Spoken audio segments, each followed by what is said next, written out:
அல்லேலூயா.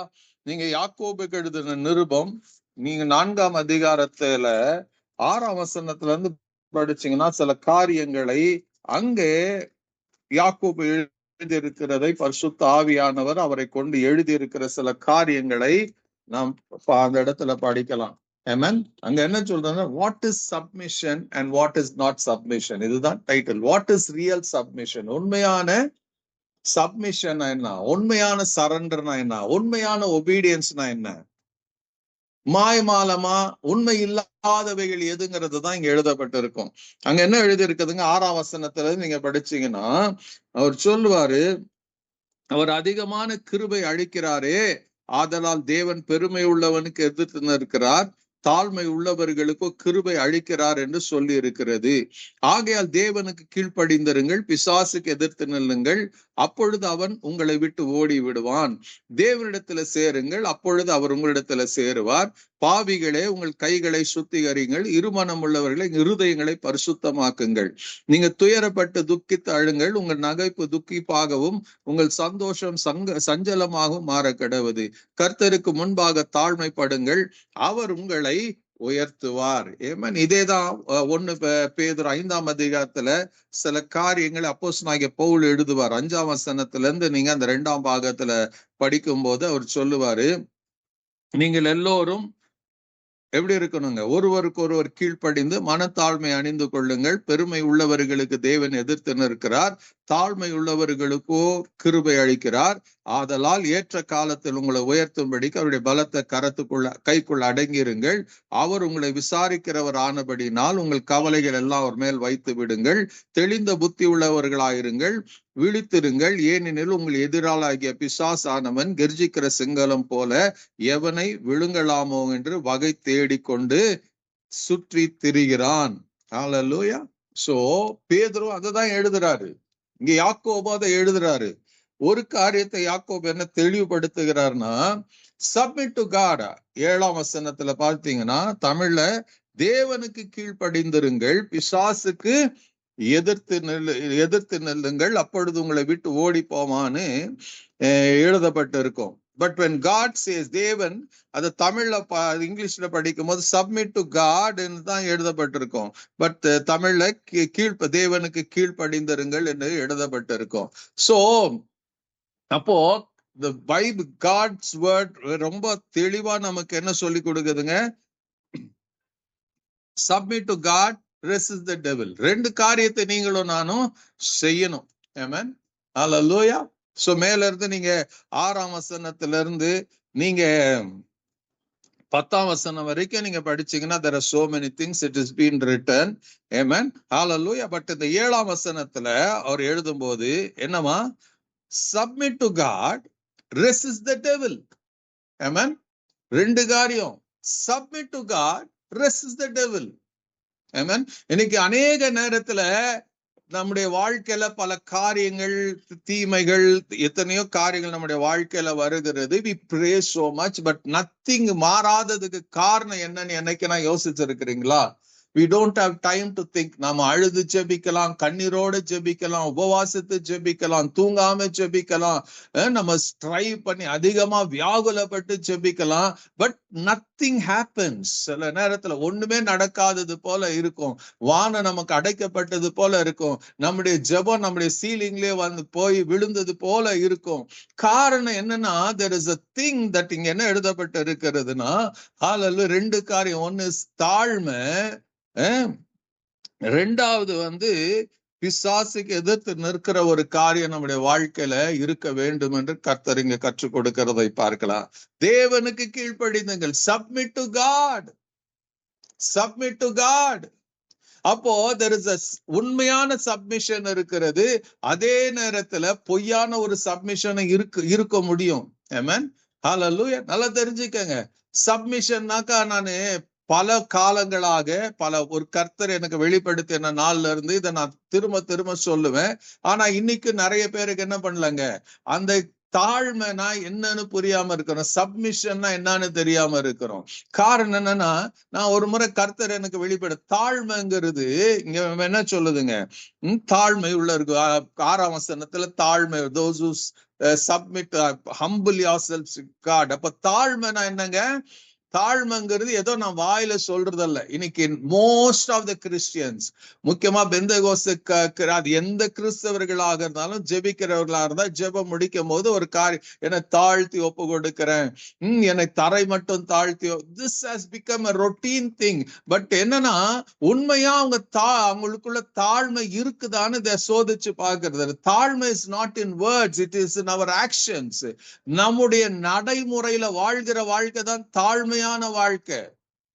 ஒரு கன்னத்தில் அறைந்தா மறு கன்னத்தை காட்டி நேசு சொன்னாரு, அங்கதான் தாழ்மை வெளிப்படும். நாம எப்படி இருக்கிறோம் யோசித்து பாருங்க. நம்மள அடிச்சா திட்டா நம்ம வாயை பொத்திட்டு இருக்கிறோமா? கர்த்தர் பார்த்துக்குவாருன்னு இருக்கிறோமா? கர்த்தர் நீதி செய்வாருன்னு இருப்போமா? என்ன பண்றோம்? நாம அடுத்து ஒருத்தர் அடிச்சான்னா அடிச்சவனுடைய சட்டையை பிடிக்காம இருந்துருவோமா? நமக்கு எதிர்த்து பேசுனா நம்ம வாயை பொத்திக்கிட்டு இருப்போமா? இல்லையே. அப்போ தாழ்மைங்கிறது என்னங்க? உனக்கு தீங்கு நடந்தாலும் அதை அதை ஆமா கர்த்தர் அனுமதிச்சாருன்னு ஏற்றுக்கொண்டு உன்னை எல்லா கோபத்திலிருந்து அடக்கி கொள்ளுகிறது. ஆண்டவராக இயேசு கிறிஸ்து தாழ்மைக்கு அவரை தவிர வேற ஒருத்தரும் nobody lived that kind of life. நம்ம பிலிப்பியர் 2ஆம் அதிகாரத்துல படிக்கும் போது, அவர் தேவனுடைய குமாரனாய் இருந்தும் அதை கொள்ளையாடின பொருளாக எண்ணாமல் தம்மைத்தாமே தாழ்த்தி வெறுமையாக்கி, எது வரைக்கும் தாழ்த்தினாருங்க? டு த டில் டெத், சிலுவை தாழ்மைங்கிறது ஜஸ்ட் ஒபேயிங் காட். தேவனுடைய வசனத்தின்படி வாழ்றதுதான் தாழ்மை. எனக்கு பிடிச்ச வாழ்க்கை வாழ்றது தாழ்மை கிடையாது. நான் பேசிக்கலாம், சொல்லிக்கலாம், I can post about so many things. அது தாழ்மை கிடையாது. தேவனுடைய எழுதப்பட்ட வசனத்தின்படி அதுக்கு அர்ப்பணித்து வாழ்கிறது தான் தாழ்மை. ஹல்லேலூயா. நீங்க வாழ்நாள் முழுக்க தாழ்மை தாழ்மை தாழ்மை ஜெபத்துல சொல்லலாம். தட் டசன்ட் வாழ்க்கையில தாழ்வு வந்ததுன்னா அதுக்கு அறிகுறி கிடையாது. நம்ம வெளியே சொல்லலாம், உள்ள பெருமையினால நிரம்பி இருக்கலாம். பெருமைக்கும் அதுதான் இங்க என்ன சொல்லுதுங்க? தாழ்மை உள்ளவர்கள் கிருபை அளிக்கிறார் என்று.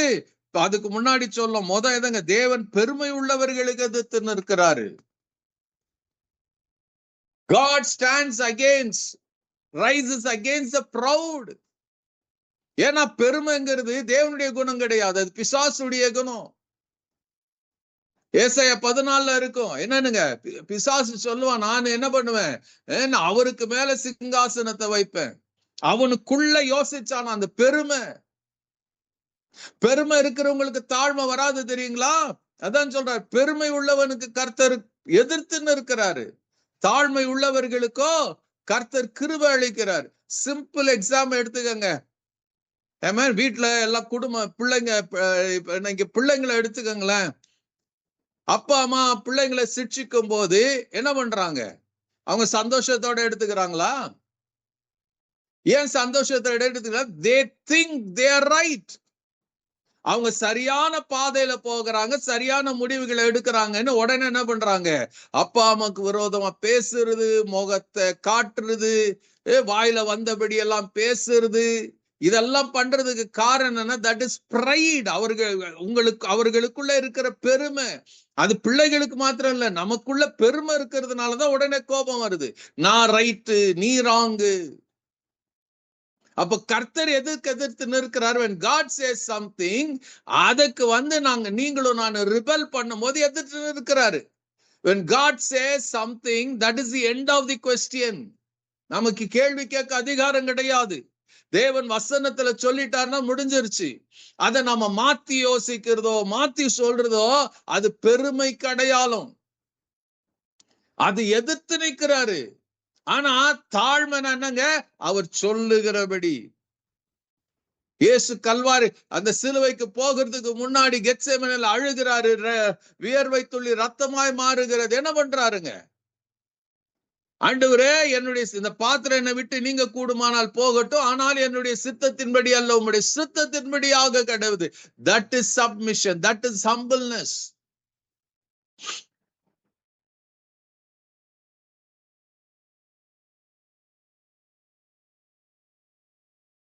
ஹல்லேலூயா. அப்ப அதுக்கு அடுத்தது ஆண்டவர் சொல்றாரு என்னன்னு, தேவனுக்கு கீழ்ப்படி, submit to God. Hallelujah.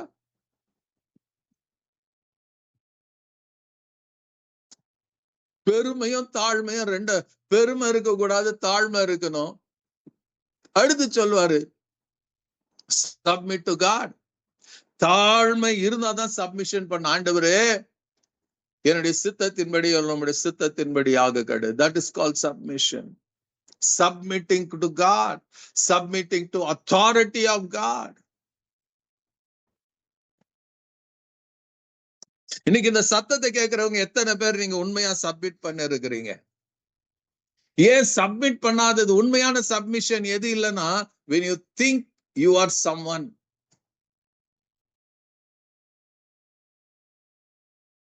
A mind of indifference நமக்குள்ள இருக்கும்.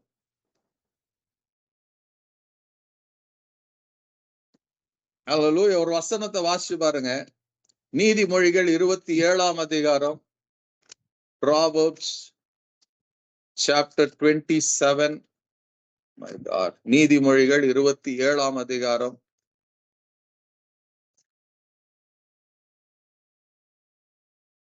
1-2 வசனங்களை வாசிச்சு பாருங்க. அங்க என்ன இருக்குது?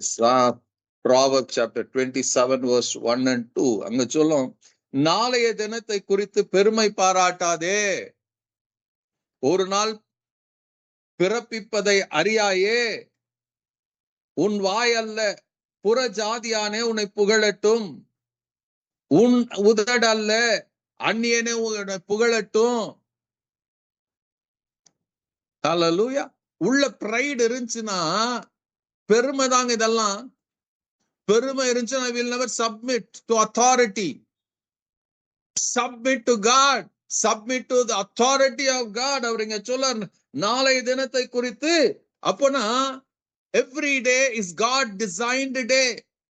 நீங்களும் நானும் பெருமை பாராட்டத்துக்கு ஒண்ணுமே இருக்காது. நாளைக்கு விடிய இயேசுவின் நாமத்தினால நாளைக்கு விடியட்டோம்னா it's not going to happen. ஆண்டவர் சொல்லிட்டாரா, அது விடிய போகிறது. உங்களை பத்தி என்ன நீங்களே அது என்னது, உன் வாயல்ல புறத்தியானே உன்னை புகழட்டும். அதோடைய அர்த்தம் என்னங்க? பெருமை வேணாம், பெருமையான காரியங்களை பேசாதே. If you have pride, you cannot submit to God.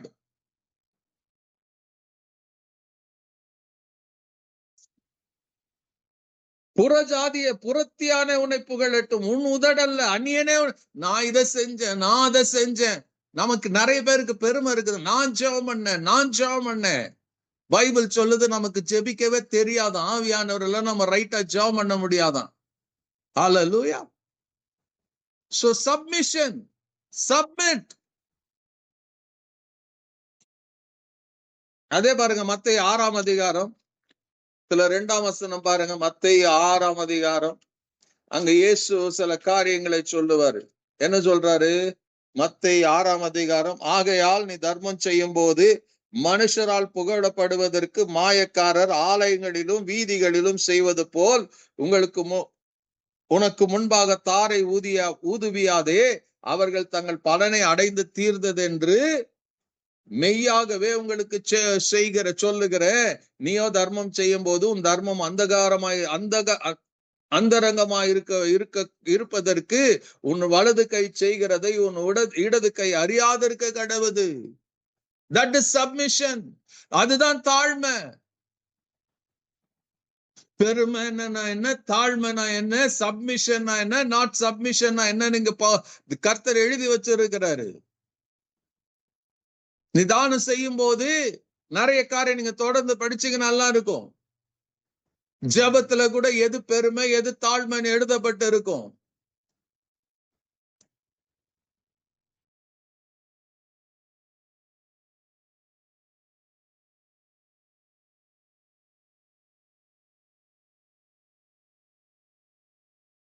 Hallelujah. When you know, எப்பங்க தாழ்மை வரும்?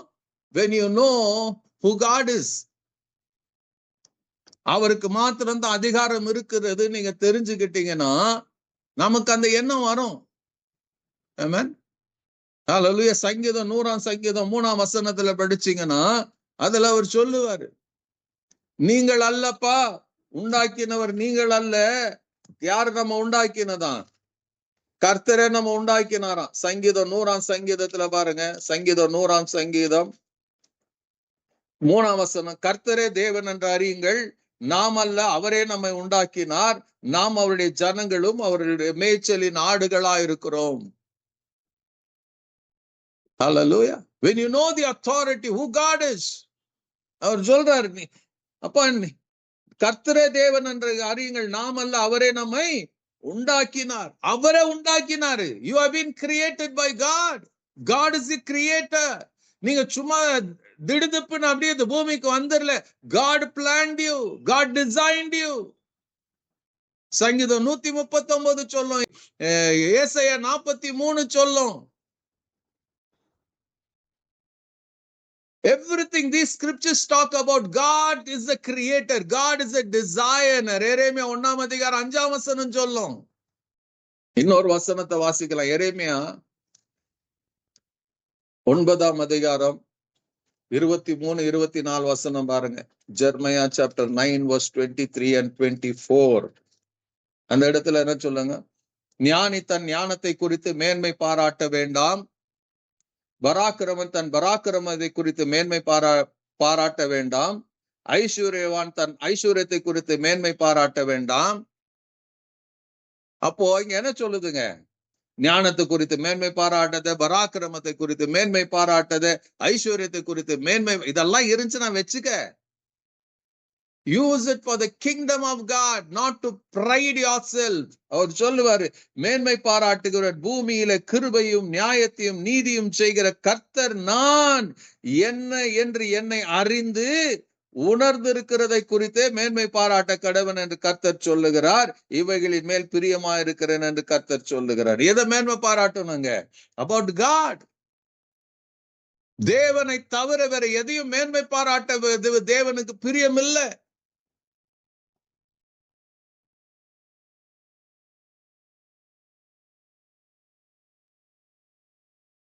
So God is very serious. இந்த வசனங்கள் எல்லாம் படிச்சீங்கன்னா தேவன் என்கிட்ட எதை எதிர்பார்க்கிறாரு, நான் எப்படி இருக்கிறேன். You just study the word. அதே தவிர நமக்கு the Bible teaches, when you study the word, நான் எப்படி இருக்கிறேன் எனக்கு போட்டோ பிடிச்சு காட்டிடுது. Nothing, எதுவுமே எனக்கு எதுவுமே நான் it means God knows everything. ஏதோ நமக்குள்ள சில நேரத்துல என்ன இருக்கும், ஏதோ ஒரு மூலையில ஒரு பெருமை இருக்கும், நமக்கே தெரியாது அது பெருமையில இருக்கிறோன்னு. If you think yourself more than the other person, that pride உனக்குள்ள இருக்குது.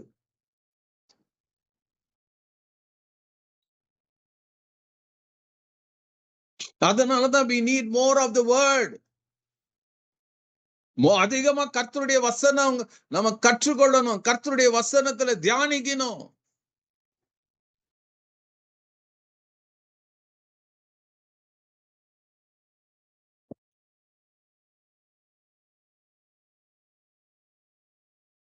வெளிப்படுத்தின விசேஷத்துல பாருங்க, அங்க ஒரு வசனம் சொல்லப்படும். வெளிப்படுத்தின விசேஷம் 4ஆம் அதிகாரத்துல 11ஆம் வசனம் பாருங்க. கர்த்தாவே, ரெவலேஷன் 4:11, கர்த்தாவே தேவரீர் மகிமையும் கனத்தையும் வல்லமையும் பெற்றுக் கொள்கிறதுக்கு பாத்திரராயிருக்கிறீர். நீரே சகலத்தையும் சிருஷ்டித்தீர்.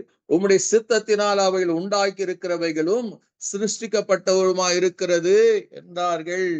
பரலோகத்துல ஒரு சத்தம் கேக்குதுங்க.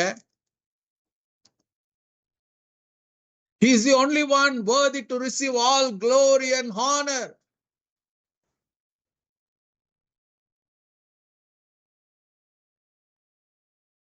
அப்ப நம்முடைய வாழ்க்கையில கர்த்தரால் உயர்த்தப்படும். அதான் பேதுரு சொல்ற, பலத்த கரத்துக்குள் அடக்கிருங்கள், அவர் ஏற்ற காலத்துல உங்களை உயர்த்த. அதோடைய அர்த்தம் என்ன தெரியுமா? God has a plan, God has a time, God has a ஒரு சூழ்நிலை இருக்கிறது. அந்த காலத்துல அந்த நேரத்தின்படி அவர் உயர்த்துவார். அவர் உயர்த்துற வரைக்கும் நீ காத்துரு. ஷார்ட்கட் எல்லாம் தேடாதே. நான் செஞ்சுக்குவேன், நான் போவேன், நான் உட்காருவேன், நான் பாத்துக்குவேன். It's your bright. கர்த்தர் உயர்த்துவாரு. ஒரு ஏற்ற காலத்துல உயர்த்துவார்னா உயர்த்துவார். அவர் போய் God cannot lie. நாம ஏன் தெரியுமா? நமக்குள்ள பெருமை இருக்கிறதுனாலதான் we try to do things. We don't submit to God. தேவனுக்கு நம்ம வாழ்க்கை அர்ப்பணிக்கப்படாததுனாலதான் நம்ம நிறைய நேரத்துல என்ன பண்றோம்? நான் அதை செய்வேன், நான் அங்க போவேன், நான் இங்க இருப்பேன், நான் அங்க உட்காருவேன், இதை பண்ணுவேன், இப்படி நாம பிளான் பண்றோம்.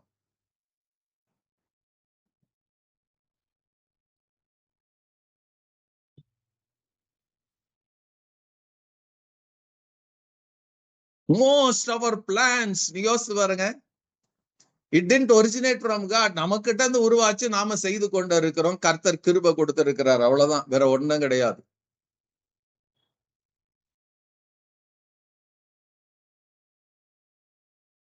தேவனுக்கு கீழ்ப்படிந்திருங்கள். அதோடைய அர்த்தம் என்னங்க? நீதிமொழிகள் 3ஆம் அதிகாரத்துல சொல்ல, உன் சொந்த புத்தியின் மேல் சாஞ்சுக்காத. Don't depend on your own understanding.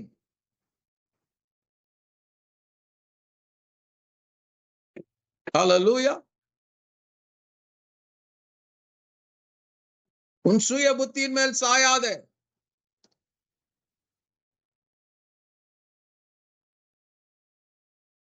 சொந்த புத்தியில சாஞ்சு நினைச்சு வாழ்றோம்னா அதோடைய அர்த்தம் என்ன தெரியுங்களா?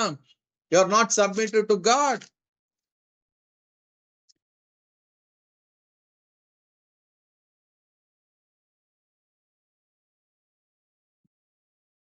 உன் சுய புத்தியின் மேல் சாயாத, கர்த்தரிடத்துல முழு நம்பிக்கையாரு. It means submit to God. Trust in the Lord with all your heart. It means submit to God everything. எல்லா பிளானையும் பர்பஸ் என்ன பண்ணு? Submit to God. Proverbsல அதான் சொல்லும், submit to God. Because God knows your end from the beginning. உங்களோட முடிவு அவருக்கு தெரியும். இப்ப ஆரம்பத்தை தான் நீங்க ஆரம்பத்தை பார்த்தீங்க, இதுக்கு முன்னாடி நடந்த காரியம் தெரியும். God knows the last end day, end result. See, it's not something ஏதோ நான் பிரசங்கம் பண்ணி உங்களை கில்ட்டுக்குள்ள கொண்டு. No, that is the thing God wants. தேவன் எதிர்பார்க்கிற காரியம், தேவன் விரும்புகிற காரியம். ஏன்னா கர்த்தர் நம்ம உயர்த்தி வைக்கணும். பூமியில சகல ஜாதிகளில் உங்களை மேன்மையாக வைப்பேன் அவர் வாக்கு கொடுத்திருக்கிறாரு. He wants to see you lifted up. மேலான ஒரு வாழ்க்கை, அற்புதமான ஒரு God. Our God is that kind of. If God is so big and so awesome, அவர் நம்முடைய வாழ்க்கையில சின்ன சின்ன காரியத்தை செஞ்சு அதுலதான் அப்படியே பெருமைப்பட. No, he wants to do great things. பெரிய ஜாதி ஆக்குவேன். ஆண்டவர் சொல்லும் போது பெரிய ஜாதி ஆக்குவேன், உன்னை ஆசீர்வதிக்கவே ஆசீர்வதிப்பேன், உன் பேரை பெருமைப்படுத்துவேன். கர்த்தர் உங்களை பெருமைப்படுத்த விரும்புறாரு.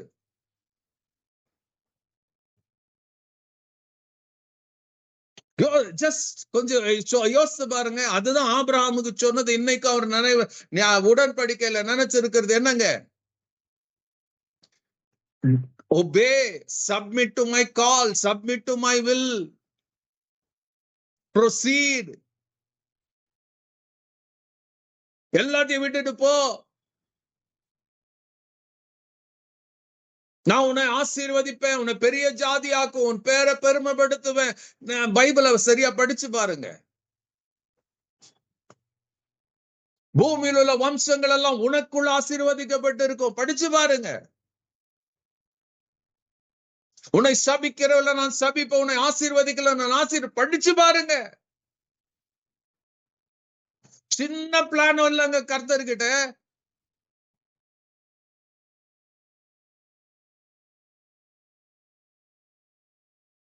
அதுதான் இயேசு சொன்னார், சத்தியத்தையும் அறிவீர்கள், சத்தியம் உங்களை விடுதலை ஆக்கும். You will know the truth and truth will set you free. இன்னைக்கு அதுதான் பவுல் இயேசு தேவன் யாக்கோபு எழுதுறாருல, கர்த்தருக்கு கீழ்ப்படிங்க, பிசாசுக்கு எதிர்த்து நில்லுங்க, அவங்கள விட்டு ஓடி போமா. பேதுரு எழுதுவார், அவன் கர்ஜிக்கிற சிங்கம் போல எவைகளை விழுங்கலான் வகை தேடி சுற்றி திரிந்து கொண்டிருக்கிறான். எதிர்த்து நெல்லுங்கள்.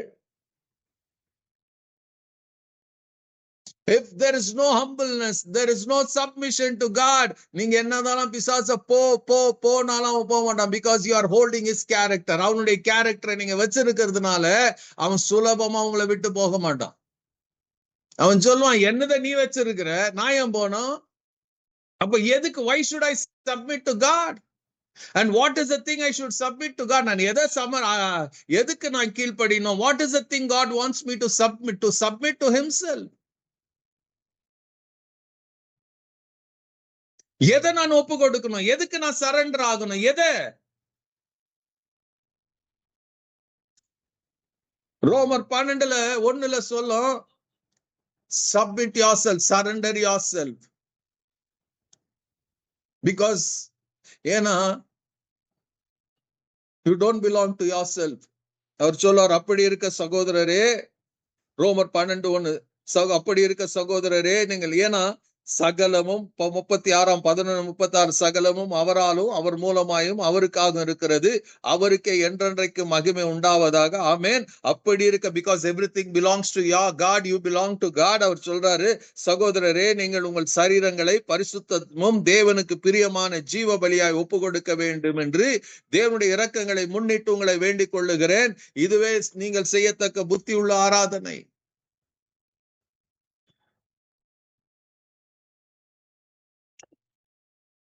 Submit to God. What to be submitted? Submit yourselves. உங்களை நீங்களே பரிசுத்தமும், உங்கள் சரீரங்களை பரிசுத்தமும் தேவனுக்கு பிரியமான ஜீவ பலியாக தேவனுடைய இரக்கங்களை முன்னிட்டு உங்களை வேண்டிக் கொள்ளுகிறேன். கெஞ்சுறாரு bowl. God has a big plan, greater plan for you.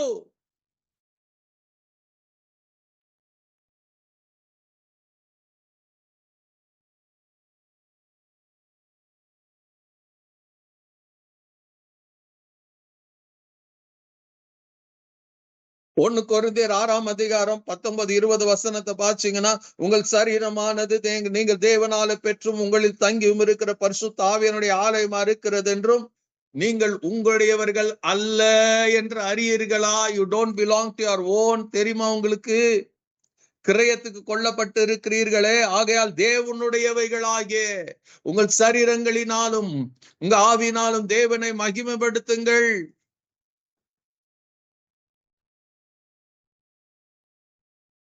Present your bodies as a living sacrifice. Submit your body as a living sacrifice. Hallelujah. Do you not know that your bodies are temples of the Holy Ghost, which is in you, whom you have received from God? You are not your own. You were bought at a price. Therefore, honor God or surrender to God. Submit to God.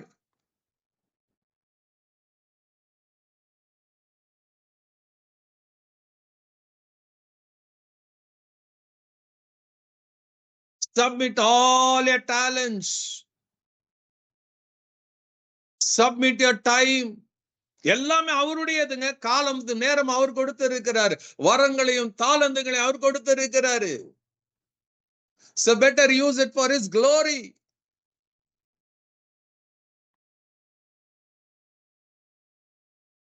Submit yourselves.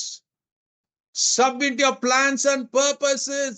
ஆண்டவர் சொல்வார் எரேமியா 29:11, உங்களை குறித்து நான் நினைத்திருக்கிற நிறைவுகள் அறிவன். I know the plans that I have for you.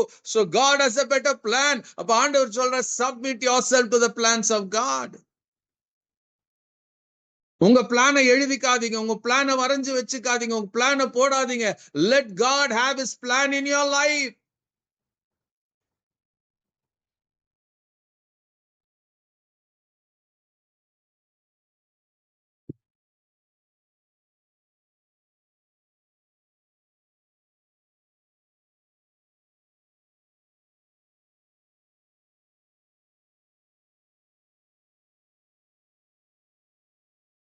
Blessed be the holy name.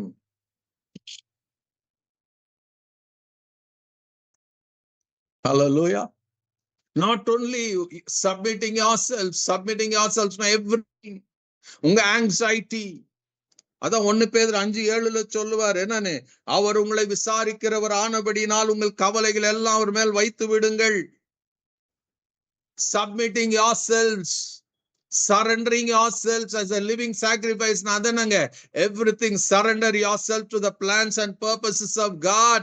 Surrender everything, your anxieties, your worries, உங்க கவலைகள், உங்கள் வருத்தங்கள், உங்கள் எல்லாத்தையும் அவர்கிட்ட ஒப்புக்கொடுங்க.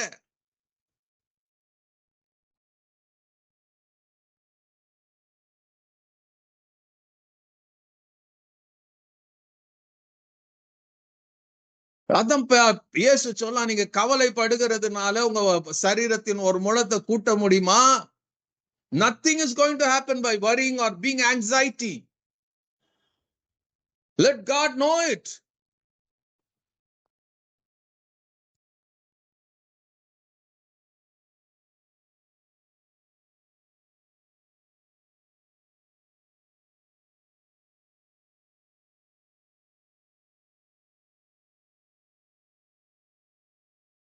அப்ப அடுத்த கேள்வி வரும், ஏன் நான் சமர்ப்பிக்கணும்? Why should I submit? Why to submit? Why should you submit to God? Because God resists the proud. பெருமை உள்ளவனுக்கு அவர் எதிர்த்து நிற்கிறாராம். அதனால கிருபையை பெற்றுக்கொள்வதற்கு நாம் தாழ்த்தி, அவருடைய கிருபை இல்லாம ரட்சிப்பு கிடையாது, கிருபை இல்லாம பாவ மன்னிப்பு கிடையாது, கிருபை இல்லாம வரங்கள் கிடையாது, கிருபை இல்லாம ஆவியானவர் கிடையாது. Why to submit? Because God resists the proud. பெருமை உள்ளவனுக்கு அது எதிர்த்து நிற்கிறார், தாழ்மை உள்ளவனுக்கு அவர் கிருபை கொடுக்கிறார். He resists the proud and gives grace to the humble.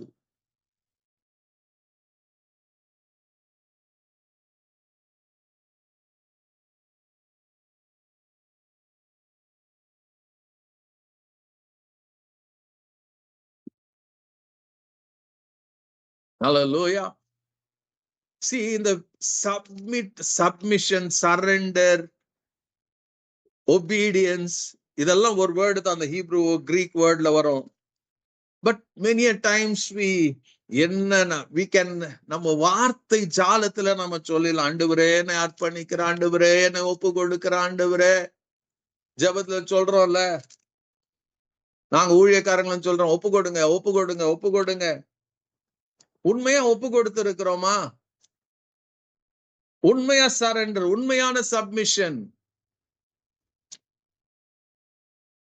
Hallelujah. Have you any time யோசித்து இருக்கிறீங்களா? What is true submission? What is true surrender? What is true obedience? When you read Genesis 22, ஏற்கனவே நான் சொல்லும் போதே உங்களுக்கு தெரிஞ்சிருக்கும். Genesis 22ல என்ன இருக்குதுங்க? தேவன் ஈசாக்கு கொடுத்துட்டார் ஆபிரகாமுக்கு. அவர் அன்னைக்கு பைபிள் சொல்லுது, இந்த காரியங்கள் நடந்த பின்பு தேவன் ஆபிரகாமை சோதித்தாராம். God himself tested Abraham. எப்படி சோதிச்சார்? அதை எழுதப்பட்டிருக்கு. எப்படி எனில், அவர் அவனை நோக்கி ஆபிரகாமே என்றார், அவன் இதோ அடியேன் என்றான். ஹல்லேலூயா. நமக்கு உண்மையான வார்த்தை வருகிற வரைக்கும் நமக்கு தெரியாது. இங்க ஆபிரகாம் சொல்றான், ஆண்டவரே இதோ நான் உமது அடிமை, அடியேன் என்னங்க, I am your servant, நான் உம்முடைய வேலைக்கார ஆண்டவர், அவ்வளவுதான். He never knew what God is going to ask him, what God is going to command him. ஒண்ணும் தெரியாது. அப்பொழுது அவர், உன் புத்திரனும் என் ஏகசுதனும் உன் நேசகுமாரனாகிய ஈசாக்கை நீ இப்பொழுது அழைத்து கொண்டு மோரியா தேசத்துக்கு போய் அங்கே நான் உனக்கு குறிக்கும் மலையிலே ஒரின் மேல் அவனை தகன பலியாக பலியிடு என்றார். யோசித்து பாருங்க.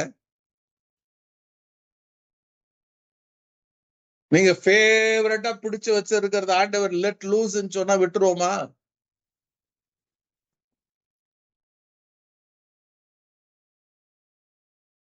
அவன் பிள்ளைங்களை என்ன பண்றாங்க, அவங்களுக்கு பிடிச்சது அவங்களுக்கு வாங்கி கொடுக்கும் போது அடம் பிடிப்பாங்க. நம்ம வாங்கி கொடுத்துடுறோம். இல்ல அவங்களுக்கு பிடிச்ச காரியத்தை வச்சுட்டு ஆட எடுப்பாங்க. அதை பிடுங்கினா என்ன ஆகும்? கோபம் வரும், அழுக வரும். இங்கே தேவன் என்ன பண்ணார்? கொடுத்தத எனக்கு திருப்பி கொடுப்பான்னு கேட்கிறாரு. எனக்கு பலி செலுத்துன்னு சொல்றாரு. கொடுத்துட்டு பிடுங்குறாரு ஆண்டவரு. நீங்களும் நான் என்ன பண்ணிருப்போம்? போங்க ஆண்டவர், உங்களுக்கு ஆச்சு, உங்க வேலையாச்சுன்னு சொல்ல மாட்டோம். சரண்டர், சப்மிஷன், ஒபீடியன்ஸ் இங்கதான் நம்ம கத்துக்க முடியுங்க. அங்க என்ன நடக்குதுங்க? ஆண்டவர் சொல்லிட்டாரு, போயிட்டாரு. அதுக்கு அடுத்து கான்வர்சேஷன் நடந்ததா இல்ல. ஆண்டவர் சொல்றார், நான் காண்பிக்கும் தேச இடத்துக்கு போ, அங்க உன் மகனை பலி செலுத்து, அவ்வளவுதான். அதுக்கு பிறகு தேவன் என்ன ஆபிரகாமே ஓகேவான்னு கேட்டாருன்னு. இன்னைக்கு நீங்க பைபிள் படிக்கும் போது ஆண்டவர் தேவன் நம்ம கேட்கறது இல்ல, are you okay with it கேட்கறது இல்ல. If he says something, that is the end of it. It's a command. You cannot question God. நாம மறுபடியும் ஜெபத்துல கொண்டு போக வேண்டிய அவசியம் கிடையாது. படிச்ச மாத்திரது, கர்த்தர் சொன்ன மாத்திரம் உங்களுக்கு எனக்கு வேலை என்ன தெரியுமா? Submission, do it according to his word. பிழையாம் போல ஆயிடக்கூடாது.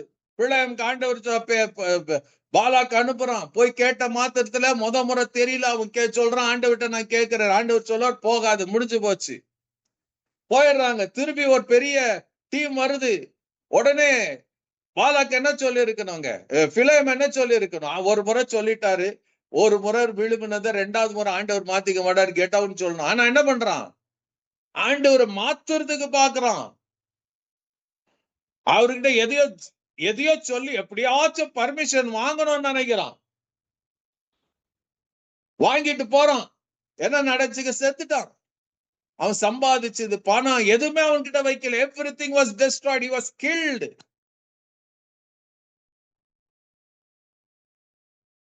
இங்க ஆண்டு தேவன் சொல்லிட்டு போயிட்டாருங்க. அடுத்த பாசம் 3ஆம் வசனம், ஆபிரகாம் அதிகாலையில் எழுந்து தன் கழுதையின் மேல் சேணம் கட்டி தன் வேலைக்காரர் 2 பேரையும் தன் குமாரன் ஈசாக்கையும் கூட்டிக் கொண்டு தகன பலிக்கு கட்டைகளையும் பிளந்து கொண்டு தேவன் அவனுக்கு குறித்த இடத்திற்கு புறப்பட்டு போனான்.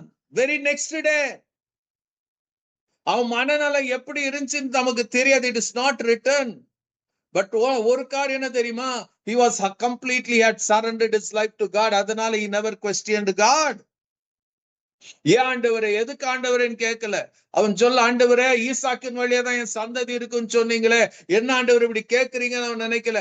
அவன் நினைச்சிருக்கு, அவன் என்ன மனசுல நினைச்சான்னு எபிரேயர்ல இருக்குது 11ஆம் அதிகாரத்துல. மரித்தவனை உயிரோடு எழுப்பி கொடுக்க முடியும்னு அவன் நம்பி இருந்தானா? See, when God says something, he never அதை டிஸ்கஸ் பண்ணல, யாருக்கிட்டையும் டிஸ்கஸ் பண்ணல. ஆண்டவர் வசனத்தை சொல்லிட்டாரு. அவன் என்ன பண்ணலாம்? தன்னுடைய மகனாக ஈசா கிட்ட டிஸ்கஸ் பண்ணல.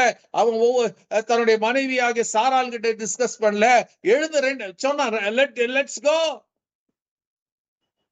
சாராள் கேட்டிருக்கலாம், எங்க போற ஈசாக்க கூட்டிட்டுன்னு. வேலைக்காரங்க கிட்ட சொன்னா, லெட் அஸ் கோ. அதுதாங்க 100% சப்மிஷன், 100% சரண்டரிங் டு காட்.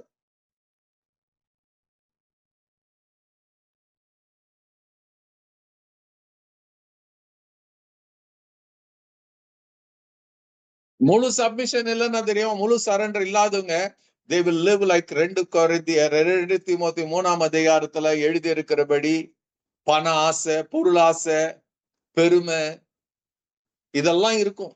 அதெல்லாம் இருந்துச்சுன்னா கர்த்தருக்கு உண்மையை கீழ்ப்படிய முடியாது.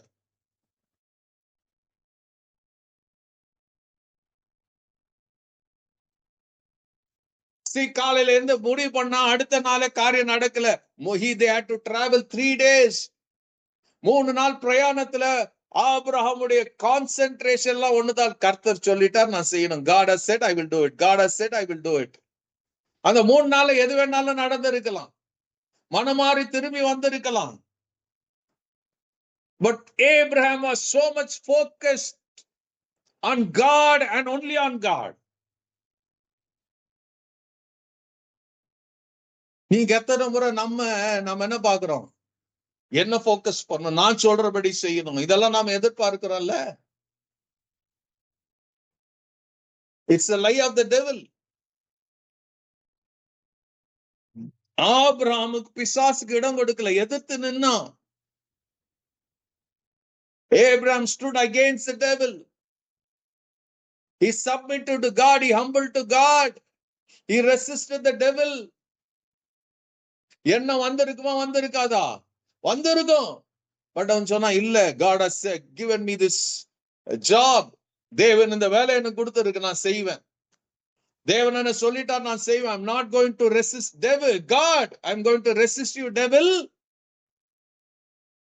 அடுத்த நாள் போகலங்க, அடுத்த நிமிஷம் இல்ல, 3 நாள் பிரயாணம் பண்ணி தேவன் காட்டின அந்த இடத்துக்கு போறான்.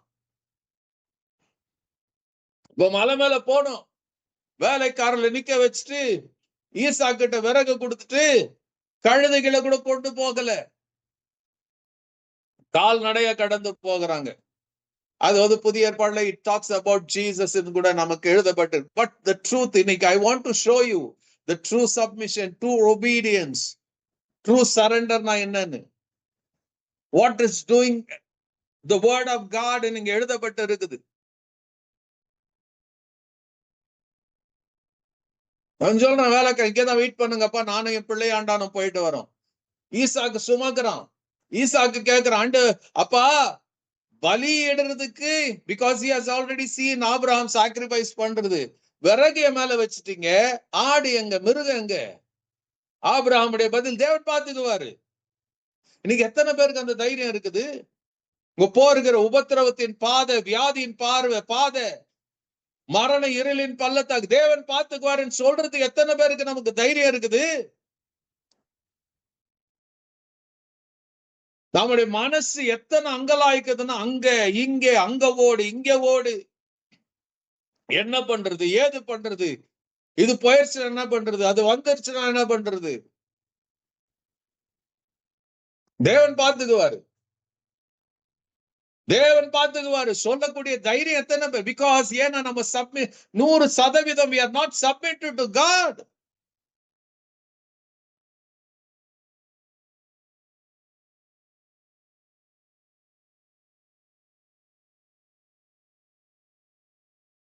அதனாலதான் அவ்வளவு கலக்கம், அவ்வளவு பயம். இழந்து வருமா, போயிருமா, கிடைக்காம வந்து போயிருமா.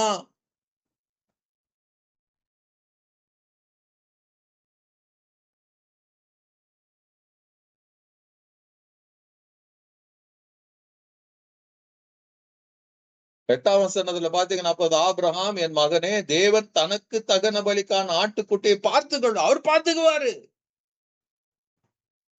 உங்க உயர்வு அவர் பார்த்துக்குவாரு, உங்க எதிராளி அவர் பார்த்துக்குவாரு, உங்க சத்ரு அவர் பார்த்துக்குவாரு. Don't take the place of God.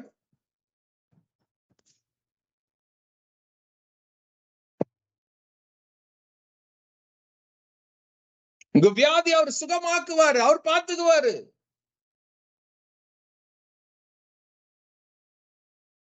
Manipulation பண்றோம், நம்ம நிறைய மேனிபுலேஷன் பண்றோம். நான் ஜெபிக்கிறேன், நான் பண்றேன், நான் அதை பண்றேன்.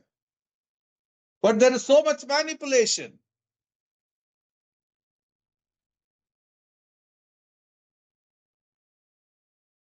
ஒன்பதாம் வசனத்துல பாத்தீங்கன்னா, தேவன் அவனுக்கு சொல்லி இருந்த இடத்துக்கு வந்தார்கள். அங்கே ஆபிரகாம் ஒரு பலிபீடத்தை உண்டாக்கி கட்டைகளை அடுக்கி தன் குமாரனாகி ஈசாக்கை கட்டி அந்த பலிபீடத்தில் அடுக்கிய கட்டைகளின் மேல் அவனை கிடத்தினான். What an amazing obedience, what an amazing. Abraham surrender பண்ணாம இருந்ததா, he wouldn't have done that.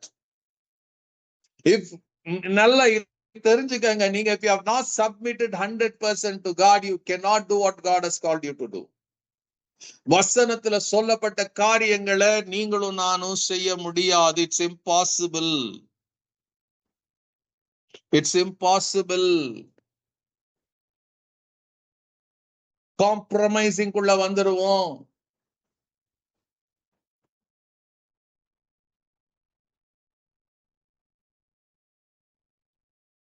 எங்க வரைக்கும் போகிறாங்க, அந்த சப்மிஷன் எங்க வரைக்கும் போகுதுங்க? பின்பு ஆபிரகாம் தன் குமாரனை வெட்டும்படி தன் கையை நீட்டி கத்தியை எடுத்தான்.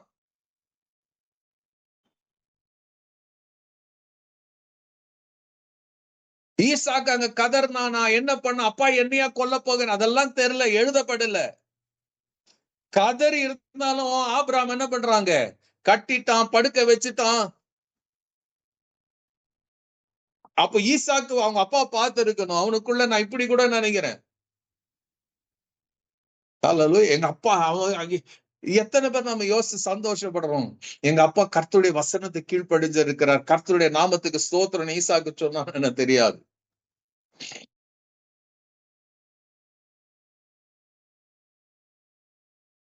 தன் குமாரனை வெட்டும்படி, அப்போ அவன் மைண்ட் கொஞ்சம் கூட சேஞ்ச் ஆகலங்க.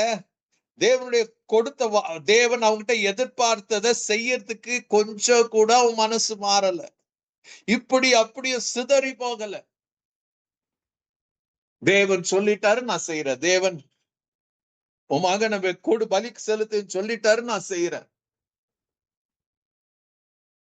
அப்பொழுது கர்த்தருடைய தூதனானவர் வானத்திலிருந்து ஆபிரகாமே ஆபிரகாம் என்று கூப்பிட்டார்.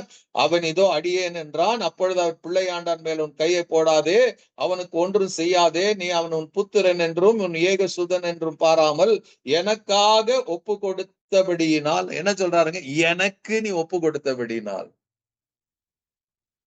அப்ப தேவன் உங்ககிட்ட கேட்கறதெல்லாம் அவருக்கு ஒப்பு கொடுக்கணும். உங்க சரீரங்களை ஜீவ பலியாய் அவருக்கு ஒப்பு கொடுக்கணும்.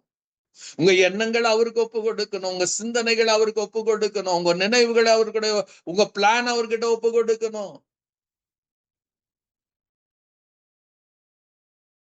எனக்காக ஒப்பு கொடுத்தபடினால் நீ தேவனுக்கு பயப்படுகிறவன் என்று இப்பொழுது அறிந்திருக்கிறேன். அதுக்கு முன்னாடி தெரியாதா? தெரியும். கிரியையில பார்த்தாரு ஆண்டவர்.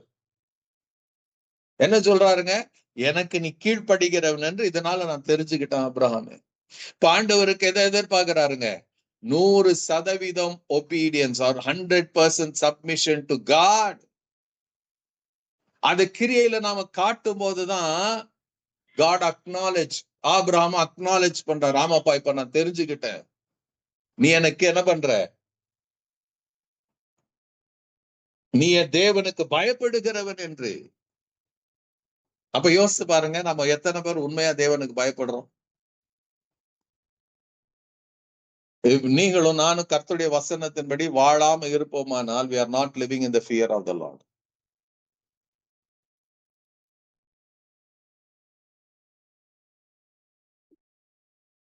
அதுதான் உண்மை, அதுதான் சத்தியம்.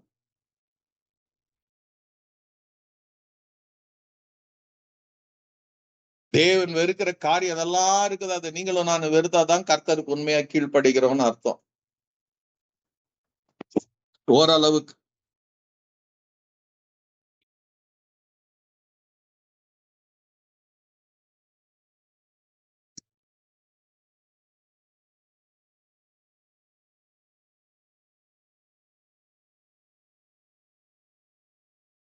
Hallelujah. Where do you stand? What is your position? எந்த இடத்துல நிக்கிறீங்க, என்ன பண்றீங்க?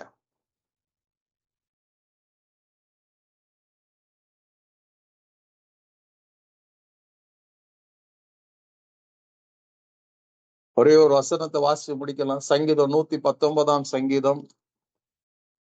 ஆண்டவர் இங்க என்ன எழுதப்படுது பாருங்க, சங்கீதம் 119 சங்கீதம் 1-2 வசனங்கள்.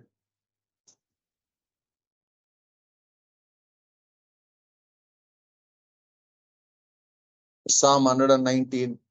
கர்த்தருடைய வேதத்தின்படி நடக்கிற உத்தம மார்க்கத்தார் பாக்கியவான்கள், அவருடைய சாட்சிகளை கண்டு கை கொண்டு அவரை முழு இருதயத்தோடும் தேடுகிறவர்கள் பாக்கியவான்கள். என்ன சொல்லுதுங்க, கர்த்தருடைய வேதத்தின்படி நடக்கிற உத்தம மார்க்கத்தார் பாக்கியவான்கள். கர்த்தருடைய வேதத்தின்படி. Submission is nothing but, obedience is nothing but கர்த்தருடைய வேத. Blessed are the undefiled in the way who walk in the law of the Lord. Blessed are they that keep his testimonies and seek him with the whole heart. They also do no iniquity, they walk in his ways. அவர்கள் அநியாயம் செய்வதில்லை, அவருடைய வழிகளில் நடக்கிறார்கள்.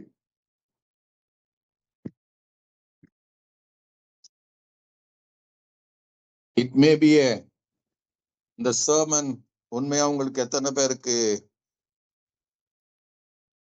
Acknowledge பண்றீங்களா எனக்கு தெரியாது. தே may be questions going உங்களுக்குள்ள, இதெல்லாம் நான் செய்யணுமா, அப்படி எல்லாம் இருக்கு. யா,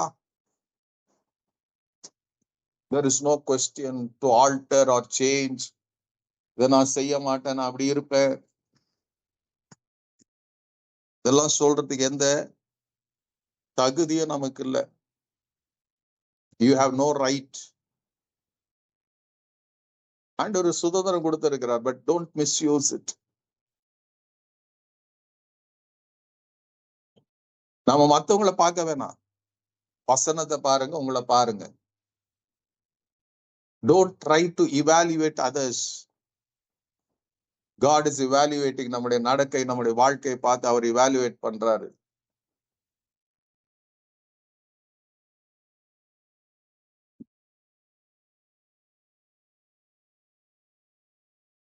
அதான் சொல்லுது, blessed are the undefiled in the way who walk in the law of the Lord.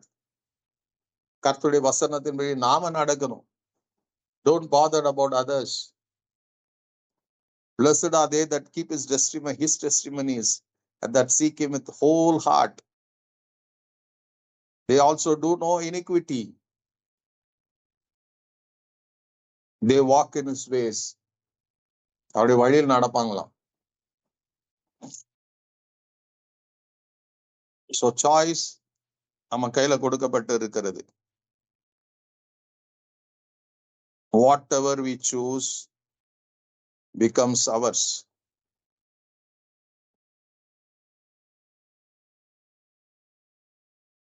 Hallelujah. Don't get deviated. அவங்க எப்படி சொன்னாங்க, நான் இதை பண்ணா எனக்கு ஆசீர்வாதம் வரும், அதெல்லாம் கிடையாது. கர்த்தருடைய வசனத்தின்படி தான் ஆபிரகாமுக்கு சொன்னதுதான், உனக்கு நீ என்ன பண்ணு, உன் இனத்தையும் உன் தேசத்தையும் எல்லாத்தையும் விட்டுட்டு போ, நான் உன்னை என்ன பண்ணுவேன், பெரிய ஜாதி ஆக்குவேன், உன் பேரை பெருமைப்படுத்துவேன். அவர் பண்ணணும்னு நினைக்கிறாரு, உங்களை உயர்த்தணும்னு நினைக்கிறாரு, உங்களை கனப்படுத்தணும்னு நினைக்கிறாரு. சாதாரணமா இல்ல.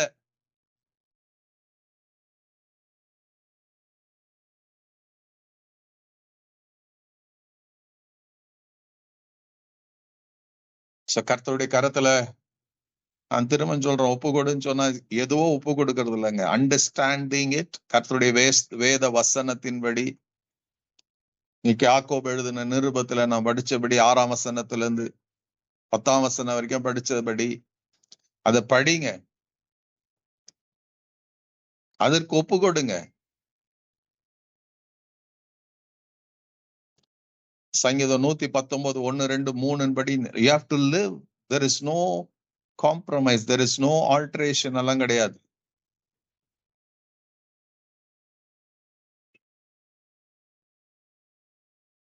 Hallelujah. You are right now, நீங்க தேவனுக்கு முன்னாடி இருக்கிறீங்க. God is watching over you. உங்க இருதயம் அவருக்கு தெரியும். சங்கீதக்காரன் ஜெபம் பண்ணது போல, ஆண்டவரே என்னை ஆராய்ந்து என் இருதயத்தை அறிந்து, அவருக்கு ஏற்கனவே தெரியும், அவர் ஆராய்ஞ்சிட்டாரு. அதான் அவர் சொன்னார், மனுஷன் பார்க்கிற பிரகாரம் நான் பார்க்கிறவன் அல்ல, மனுஷன் முகத்தை பார்க்கிறான், இருதயத்தை பார்க்கிறவன். உன் இருதயத்தின் நினைவுகளை தூரத்திலிருந்து அறிந்திருக்கிறார், அவருக்கு எல்லாம் தெரியும். பொய்யான ஒரு ஜெபம் வேணாம், என்னை ஆராய்ந்து பாரு, என்னை அவருக்கு ஏற்கனவே தெரியும். உங்களுக்கு தெரியும் what kind of life you are living on this earth. இந்த பூமியில எப்படியாப்பட்ட வாழ்க்கை வாழ்ந்துட்டு இருக்கேன்னு உங்களுக்கு தெரியும், உங்களுக்கு நல்லா தெரியும்.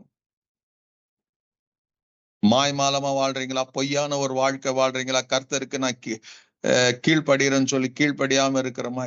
You know, I know. உங்க மனசு உங்களுக்கு தெரியும், உங்க நினைவுல ஓடுறது உங்களுக்கு தெரியும். உங்களுக்குள்ள இருக்கிற பொறாமை இருக்குதா, கோபம் இருக்கிறதா, வைராக்கியம் இருக்குதா, கசப்பு இருக்குதா, உங்களுக்கு தெரியும். சும்மா அந்த ஆண்டவரேன்னு பாருங்கன்னு சொல்லாது. You know, you very well no.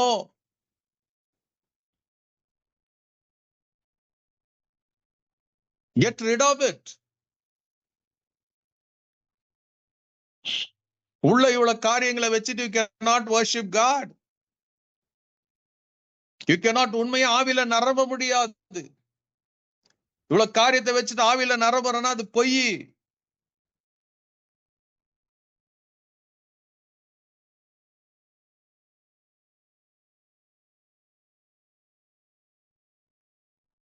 Let you open your heart to God. உங்க மனசுல இருக்கிறது தேவனுக்கு சொல்லுங்க. It's between you and God. உங்களுக்கும் தேவனுக்கும் நடுவுல மாத்திரம்தான்.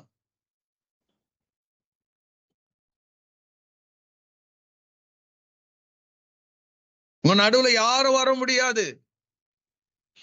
நீங்க சத்தம் போட்டு சொல்றீங்களோ மௌனமா சொல்றீங்களோ அது அவருக்கு தெரியும். Just speak to God. இன்னைக்கு ஒரு ரீகன்சிலியேஷன் உண்டாகணும், ஒப்புரவாக்குதல் உண்டாகணும். ஹல்லேலூயா. உண்மையான ஒரு சரண்டர் வரணும், உண்மையான ஒரு கீழ்ப்படிதல் வரணும்.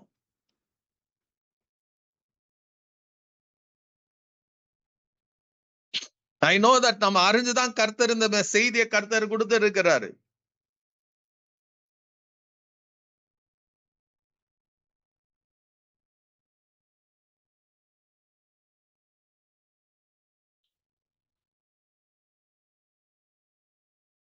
So ball is in your court. அது எனக்கும் தான் சேர்த்து. நான் உங்களுக்கு பிரசங்கம் பண்றவன் எனக்கு பிரசங்கம் பண்ணிக்கலனா என்ன போல ஒரு முட்டாள் இல்ல.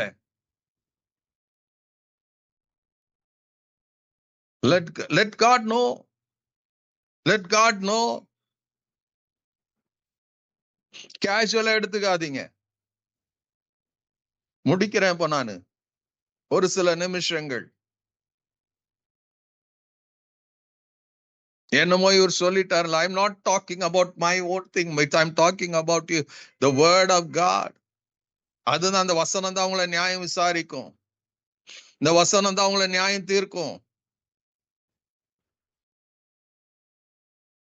Who am I?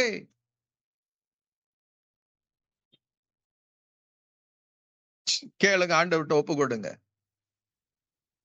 Only God can remove that. அவரால மாத்திரம் தான் எடுத்து போட முடியும். கீழ்ப்படுகிற இருதயம், ஆண்டவர் சொன்னார்ல, என் வசனத்துக்கு நடுங்குகிறவனே நான் நோக்கி பார்ப்பேன்.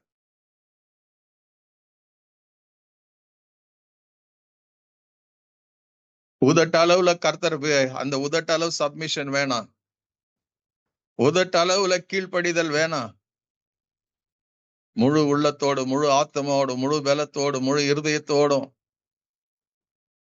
அவரிடத்துல அன்பு கூர்ந்து அவருடைய வசனத்துக்கு கீழ்ப்படிஞ்சு பாருங்க. நாளைக்கல்ல இன்னைக்கே மகிமை, தேவனுடைய மகிமை பார்க்க முடியும்.